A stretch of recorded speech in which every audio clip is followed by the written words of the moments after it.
Story 1. The Night the Ships Walked on Land.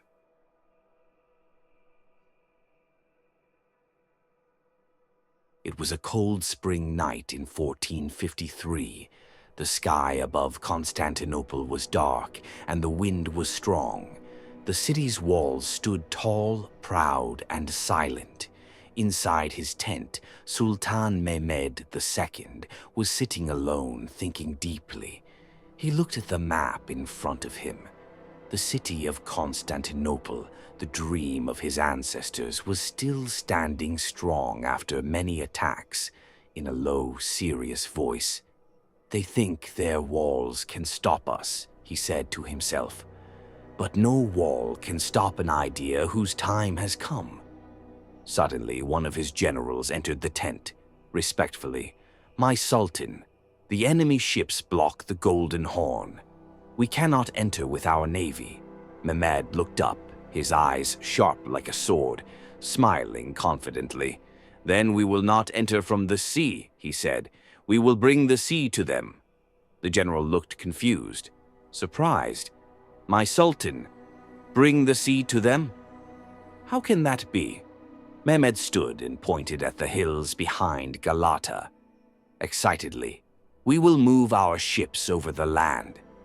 We will pull them on logs with oil and ropes through the forest and down to the Golden Horn." The general's eyes widened in shock, in disbelief. "That has never been done before, my Sultan." Mehmed smiled again, his face full of determination. Calm but powerful tone.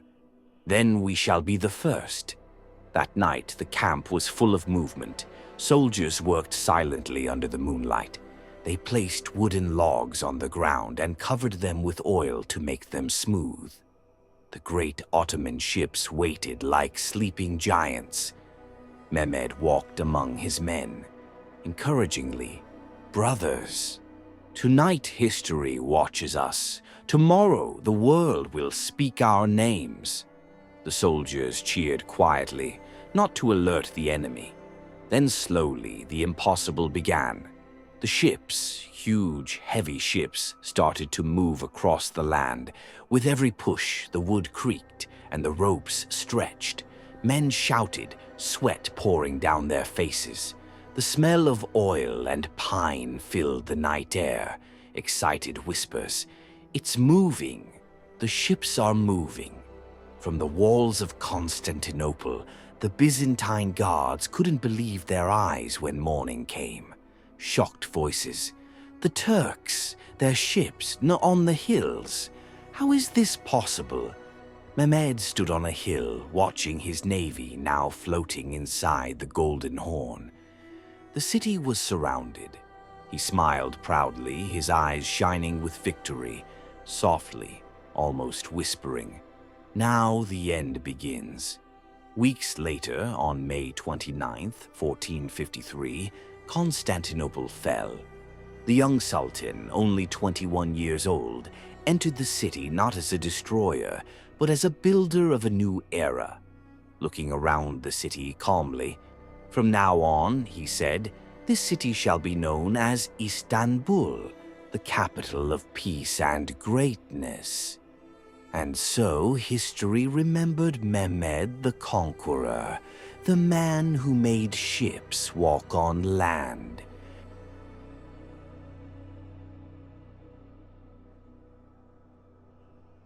Story 2. The Young Prince and the Old Teacher.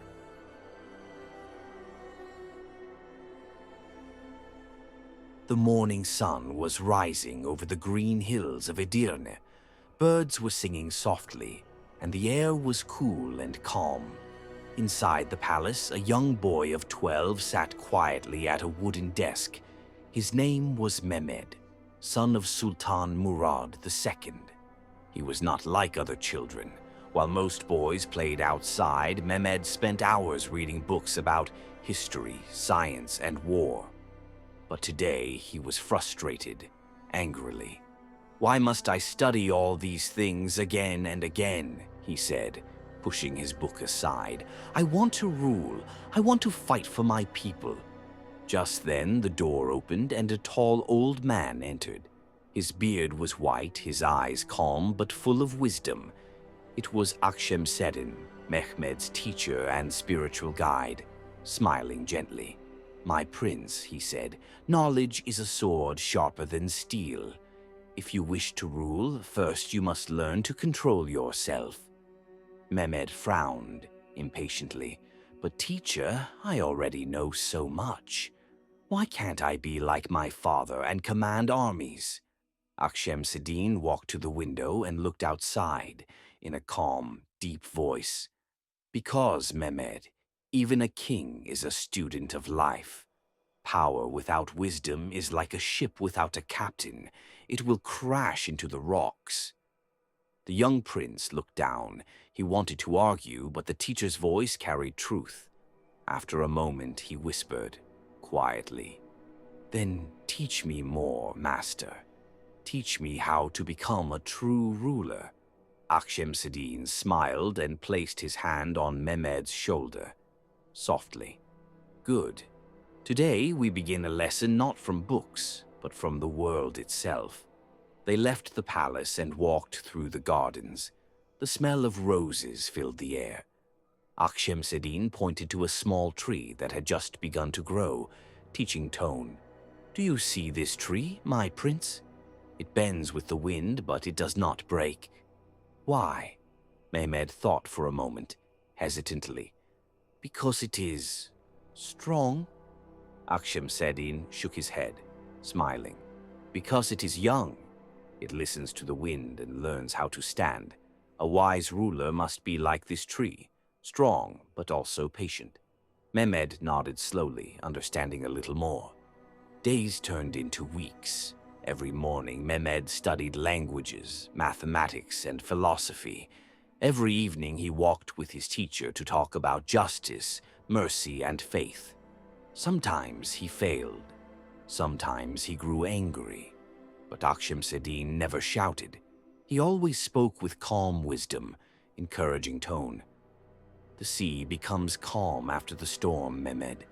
So will your heart when you learn patience. Years later, when Mehmed was 17, his father left the throne to him. Suddenly, he was sultan. But the empire was large, and many did not believe in a young ruler. Rebellions began. Enemies gathered at the borders. The young sultan felt the weight of the world on his shoulders. One night, he called for Akhemseddin, worried, almost trembling. "Master, I fear I am not ready. Everyone doubts me. They say I am too young to rule." Akhemseddin looked at him with calm eyes, firmly yet kindly. "Do you remember the little tree, Mehmed?" Mehmed nodded, softly. "It bends but never breaks," he said, smiling. "Yes," said Akhemseddin, "and now the tree has deep roots. You have grown strong, my sultan. You are ready." Those words filled Mehmed with new courage. Years later, after he conquered Constantinople, the world called him Fatih Sultan Mehmed the Conqueror. When the city fell, he rode through the gates in silence. His teacher, old and wise, stood beside him, looking at Akhemseddin with deep respect. "Master," he said softly, "I have done what we dreamed of." Akhemseddin smiled peacefully. "No, my sultan, you have done what you were born to do." And in that moment, both teacher and student knew. The lessons of patience, wisdom, and faith had built not just a conqueror, but a leader whose name would live forever.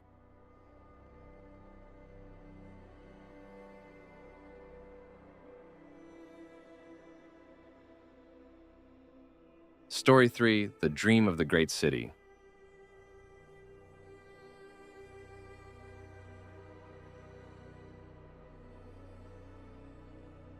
Once upon a time, in a quiet palace in Edirne, young Mehmed was playing in the garden. He was only 7 or 8, but very curious about the world. One warm evening, after studying and running, he fell asleep. Mehmed, yawning. "I am so tired." I hope I dream something exciting. That night, Mehmed had a special dream. He was standing on a high hill, looking at a city unlike any he had seen. Its walls were tall and shining, streets wide, and people moved with purpose. Horses and carts were everywhere, and the air smelled like fresh bread and flowers. Mehmed, amazed, "Wow, this city is beautiful. I want to see it closer." Suddenly, on the highest tower, a giant golden crown shone under the sun.